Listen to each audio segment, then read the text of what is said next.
দর্শক দেখতে পাচ্ছেন, এটি হচ্ছে ক্রিস পাট, পাট জাতের একটি অংশ। এই ক্রিস পাট মূলত পাটের মতোই, কিন্তু সাধারণ পাটের পাট শাক খাওয়া যায়, এই ক্রিস পাটের শাক খাওয়া যায় না।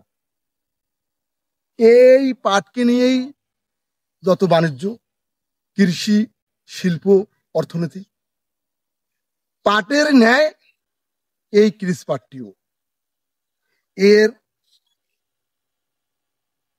পাটের যে আঁশ আছে, এই আঁশ দিয়ে দড়ি, সুতলি সবই তৈরি করা যায় পাটের ন্যায়।